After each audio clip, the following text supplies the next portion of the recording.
How's it you fuck? Is a little late. Today's Tuesday. I usually upload this shit on Sunday, but what can I say?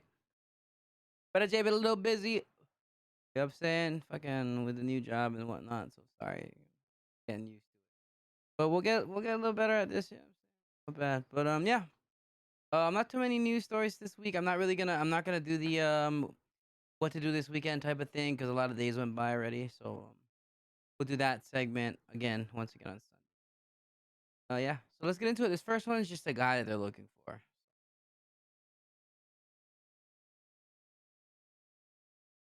Have located Lomaka work furlough walkaway Donovan Sheen. HPD found him in the Mo'iliili area around 12:45 this afternoon after a two-day search. He's serving time for unauthorized entry into a motor vehicle, theft, and a drug charge. Well, usually this is where I say if you know this guy, say something, but fuck it, apparently they caught him already. So too easy, you know what I'm saying? This happens on fucking Land on the News. He would have 2 days ago, you guys could have helped find him, but I guess they already found them. But let's get into the next one. New tonight, the city will likely pay more than $100,000 to a naval officer who was ordered to turn in his firearms. His lawyer said Honolulu police violated his constitutional rights in denying him a gun permit. Rick Desog reports. Under state law, police can deny a gun permit to an applicant who suffers from a significant mental health disorder. But after Honolulu police ordered Navy officer Michael Santucci to turn in his guns and held up his permit application in 2021, all because he received mental health counseling at Tripler Army Medical Center, he sued. Mr. Santucci's case sort of demonstrates the attitude that HPD has towards people owning firearms. I think they view it really more. I'm on the wall about this one. I totally understand where they're coming from. The boy is probably upset, but I mean, if you're gonna go see somebody about mental health and your mental health isn't completely there, why the fuck would we want to give you a gun? That shit never turns out well. I mean, look, statistically, look at all the troubled people. Look at where they ended up. I'm saying, but Was my a bad. privilege rather than a constitutional right. His attorney says his 26-year-old client, a native of Florida, was merely receiving counseling for homesickness at Tripler. A federal judge agreed last year, saying the state can't deny Santucci a gun permit because he doesn't suffer from a significant mental illness. The ruling did not overturn state laws barring gun ownership by mentally ill residents, nor did it restrict the HPD's ability to conduct background checks. But it did force the city to settle Santucci's lawsuit by agreeing to pay him more than $102,000. The state, which is responsible for enforcing gun registration laws, must also pay $28 grand. The HPD, which has since changed its firearms questionnaires after Santucci's lawsuit was filed, had no immediate comment. Gun rights advocates say the city should have settled the case long ago. The police department could have just turned around and said, well, you know, we're wrong. We went ahead and we did this and settled it straight away. And they didn't. They dragged it out. You know, the AG was involved. So now it's ended up costing the taxpayers Where the fuck is this guy from? He's not local. What the fuck? He's got like a UK accent, boy. $30,000. A city council committee today $30,000. approved the city's portion of the settlement, which goes to the full council next month. Rick Desog, Hawaii News Now. That's crazy, bro. Well, I don't know what to say, man. I mean, I guess if he was homesick, kind of like PKS to me. For all the guys that are in the army with me, you know what PKS is. Well, the guys that are in my unit at least. So we'll get on to this next one. The Alawai Canal might be clean enough. This one's kind of funny because I don't know if anybody knows this, whoever watches or whatever, but this guy named Danny Duncan, he's really big on YouTube. They were the ones to throw secrets in the Alawai, but we'll get to it. I don't know if they'll explain it here or not. I don't watch these before I do them. You know, I want them to be like, you know what I'm saying? I want to be surprised and shit. Someday, but not yet. Jolani Martinez has some viral video that has experts reminding thrill seekers of the risks. We're in the dry season and it's hardly been raining yet you can't see the bottom of the Alawai Canal. Experts say it's a reminder that this polluted waterway can cause serious illness and even death. The Alawai is disgusting. The man taking this video was shocked by what he just saw. A woman in the brown water of I watched the this video. This lady got $500 for getting pushed off of this chair into the Alawai. I mean, that, you know what I'm saying? Alawai Canal. We just got to Hawaii like 10 minutes ago. There's another angle from a high-rise showing someone in a chair being pushed off the platform at the McCully Bridge. I would definitely not do that.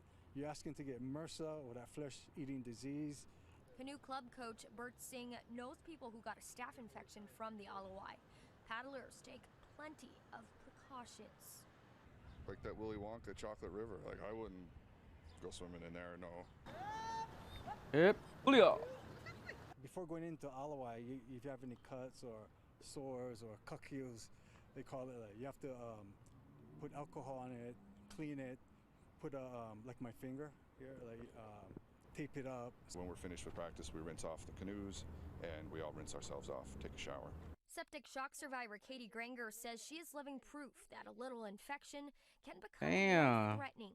The former Kauai woman lost both of her legs after wading in floodwaters in Hanalei. Most people don't understand that if they get an infection, they could literally become an amputee, like I did. I would. Bro, what she lost both of her legs from wading in the water?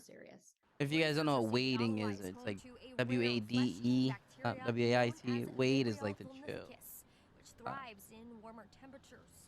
People can get really sick from this particular bacteria, and super sick, hospitalized, and even die. The Genki Alawai project has been using mud balls packed with microorganisms to clean the canal. The group says it's recorded a drop in bacteria levels since 2019, but the water is still risky. We don't think it's safe to swim just yet, but you know, with everybody's assistance, maybe in the next help of the community, 20 years, we can come together and one day make that place somewhere where we can enjoy recreationally and The nonprofit hopes to have the waterway swimmable and fishable by 2026. Jolani Martinez, Hawaii News Now. When's the last time you guys actually did anything on time? Look at the rail. That bitch just went up. I think it's supposed to be done years ago. And then this is a last topic for the day. I don't really know how I feel about this one. I feel like these two stores should stay there. Like Don Quixote, I know for a fact they own in Waipahu. If nobody, I don't know if you guys know this, but Don Quixote owns that whole strip in Waipahu. So from Don Quixote all the way down to the furthest, which is like that church. There's like a bank, there's the car dealer, and then there's a church. Shout out to TCA, by the way. If you guys are looking for a car, hit up my boy Brandon. You know what I'm saying? TCA all the way. He'll hook you up with a good deal.